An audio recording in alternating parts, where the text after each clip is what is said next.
എല്ലാവർക്കും നമസ്കാരം. ഇന്ന് നമുക്ക് വളരെ ഈസി ആയിട്ട് ചെയ്യാൻ പറ്റുന്ന ഒരു കറിയുടെ റെസിപ്പി നോക്കാം. ഈ കറി അപ്പത്തിൻ്റെയും ഇടിയപ്പത്തിൻ്റെയും പൂരിയുടെയൊക്കെ കൂടെ നല്ല കോമ്പിനേഷനാണ്. ഇതിനു മുൻപ് ഞാനൊരു ഇടിയപ്പത്തിൻ്റെ റെസിപ്പി ഇട്ടിരുന്നു. അപ്പോൾ അതിൽ ഒരു കറി വെച്ചിരുന്നു. അപ്പോൾ ആ കറിയാണിത്.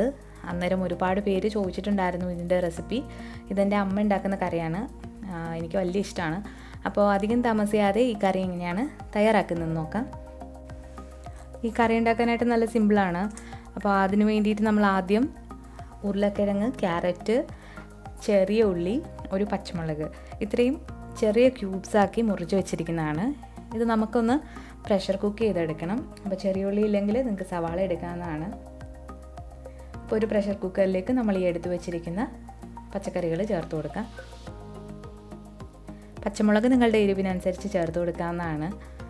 അപ്പോൾ ഇനി ഇതിലേക്കൊരു 1/4 കപ്പ് വെള്ളം ഒഴിച്ചിട്ട് ഇതൊന്ന് പ്രഷർ കുക്ക് ചെയ്തെടുക്കണം. കറക്റ്റ് ഒരു വിസിൽ മതി ഇത് വെന്ത് വരാനായിട്ട്. അപ്പോൾ അതിന് മുന്നായിട്ട് നിങ്ങൾ ആവശ്യത്തിനുള്ള ഉപ്പ് കൂടി ചേർത്ത് കൊടുക്കുക.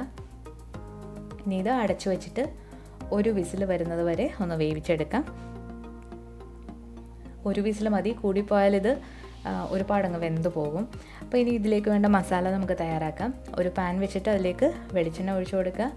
കടുക് പൊട്ടിയതിന് ശേഷം ഒരു സവാള നീളത്തിലരിഞ്ഞതാണിത്, അതുകൂടി ചേർത്തിട്ട് നന്നായിട്ടൊന്ന് വഴറ്റി കൊടുക്കുക. സവാള വഴണ്ട് വരാൻ വേണ്ടിയിട്ട് ആവശ്യത്തിനുള്ള ഉപ്പ് കൂടി ചേർത്ത് കൊടുക്കാവുന്നതാണ്. ഇനി ഇതിലേക്ക് ഞാൻ ഒരു പച്ചമുളക് കൂടി ഇടുകയാണ്. അപ്പോൾ മൊത്തത്തിൽ 2 പച്ചമുളകാണ് ഞാൻ എടുത്തിട്ടുള്ളത്. കറിവേപ്പില കൂടി ചേർത്ത് കൊടുക്കുക. സവാള ജസ്റ്റ് ഒന്ന് വാടി വരുമ്പോഴത്തേക്ക് ഒരു 1/4 ടീസ്പൂൺ മഞ്ഞൾപ്പൊടി ചേർത്ത് കൊടുക്കുക. 1 ടീസ്പൂൺ മല്ലിപ്പൊടി ചേർത്ത് കൊടുത്തിട്ടുണ്ട്. പിന്നെ ഒരു 1/4 ടീസ്പൂൺ ഗരം മസാല കൂടി ചേർത്ത് കൊടുത്തു. ഇതിൽ നമ്മൾ മുളക് പൊടിയൊന്നും ചേർക്കുന്നില്ല. അപ്പോൾ അത് ചേർത്ത് കൊടുത്തിട്ട് നന്നായിട്ടൊന്ന് പച്ചമണം മാറുന്നത് വരെ നന്നായിട്ടൊന്ന് മൂപ്പിച്ചെടുക്കുക. അപ്പോൾ നമ്മുടെ കഷ്ണങ്ങളൊക്കെ ഇവിടെ നന്നായിട്ട് വെന്ത് വന്നിട്ടുണ്ട്. ഒരുപാട് ഉടഞ്ഞു പോയിട്ടില്ല, ജസ്റ്റ് ഒന്ന് വെന്ത് വന്നിട്ടേ ഉള്ളൂ. അപ്പോൾ ഈ മസാലക്കൂട്ടിലേക്ക് നമുക്ക് വേവിച്ച് വെച്ചിരിക്കുന്ന കിഴങ്ങും ക്യാരറ്റും ഒക്കെ ഒന്ന് ചേർത്ത് കൊടുക്കാം. അപ്പോൾ അതുകൂടി ചേർത്ത് കൊടുത്തതിന് ശേഷം നന്നായിട്ടൊന്ന് മിക്സ് ചെയ്തെടുക്കുക. നിങ്ങൾക്ക് കറി കുറച്ച് കുഴഞ്ഞിരിക്കണമെങ്കിൽ നിങ്ങൾക്ക് കുറച്ച് കിഴങ്ങൊക്കെ ഒന്ന് ഉടച്ചിട്ട് കൊടുക്കാവുന്നതാണ്. ഇനി ഇതിലേക്ക് 1 കപ്പ് വെള്ളം ചേർത്ത് കൊടുക്കുകയാണ്. വെള്ളം നിങ്ങളുടെ കൺസിസ്റ്റൻസി അനുസരിച്ച് നിങ്ങൾക്ക് ചേർത്ത് കൊടുക്കാവുന്നതാണ്. അപ്പോൾ നന്നായിട്ട് മിക്സ് ചെയ്തെടുക്കുക. ആവശ്യത്തിനുള്ള ഉപ്പ് കൂടി ചേർത്ത് കൊടുക്കാനായിട്ട് ശ്രദ്ധിക്കുക. ഞാൻ ഇവിടെ കുറച്ച് ഉപ്പ് കൂടി ചേർത്ത് കൊടുക്കുകയാണ്. അപ്പോൾ ഇതുവരെ നമ്മൾ തേങ്ങയൊന്നും ചേർത്തിട്ടില്ല. ഇതിൽ നമ്മൾ തേങ്ങാപ്പാലാണ് ചേർത്ത് കൊടുക്കുന്നത്. അപ്പോൾ ഞാൻ അവസാനമായിട്ട് 1 കപ്പ് നല്ല കട്ടി തേങ്ങാപ്പാൽ ചേർത്ത് കൊടുത്തു. തേങ്ങാപ്പാൽ ചേർത്ത് കൊടുത്തതിന് ശേഷം ഒരുപാടിട്ട് തിളപ്പിക്കരുത്, ജസ്റ്റ് ഒന്ന് ചൂടാക്കി കിട്ടിയാൽ മതി.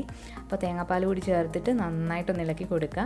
അപ്പോൾ നിങ്ങളുടെ കയ്യിൽ തേങ്ങാപ്പാൽ എടുക്കാൻ പാടാണെങ്കിൽ തേങ്ങ അരച്ചിട്ടും ചേർക്കാവുന്നതാണ്. അപ്പോൾ തേങ്ങാപ്പാൽ ഒഴിക്കുന്നതാണ് കൂടുതൽ ടേസ്റ്റ്. അപ്പോൾ തേങ്ങാപ്പാൽ ഒഴിച്ചിട്ട് നന്നായിട്ട് ചൂടായി വന്നിട്ടുണ്ട്. ഇനി ഇത് ഓഫ് ചെയ്തിട്ട് നമുക്ക് സെർവ് ചെയ്യാവുന്നതാണ്.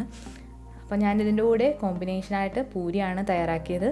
അപ്പോൾ പൂരിയുടെ കൂടെയൊക്കെ നല്ല കോമ്പിനേഷനാണ്. ഇനി ഇതിൽ നിങ്ങൾക്ക് മുട്ട വേണമെങ്കിൽ മുട്ട പുഴുങ്ങിയിട്ട് ഇട്ട് കൊടുക്കാവുന്നതാണ്.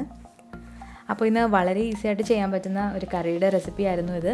നിങ്ങൾക്ക് ഈ വീഡിയോ ഇഷ്ടപ്പെട്ടെങ്കിൽ ലൈക്ക് ചെയ്യാനും ഷെയർ ചെയ്യാനും കമൻറ്റ് ചെയ്യാനും ഒന്നും മറക്കരുത്. എപ്പോഴും പറയുന്ന പോലെ പുതിയതായിട്ട് ചാനൽ കാണുന്നവരാണെങ്കിൽ സബ്സ്ക്രൈബ് ചെയ്യാനും മടിക്കരുത്. നമ്മുടെ പുതിയ ചാനൽ ബിൻസി വ്ലോഗ്സ് ഇതുവരെ അറിഞ്ഞിട്ടില്ലാത്തവരുണ്ടെങ്കിൽ അതുകൂടി ഒന്ന് കണ്ടു നോക്കൂ. അപ്പോൾ പുതിയൊരു റെസിപ്പി ആയിട്ട് ഉടനെ വരാം. താങ്ക്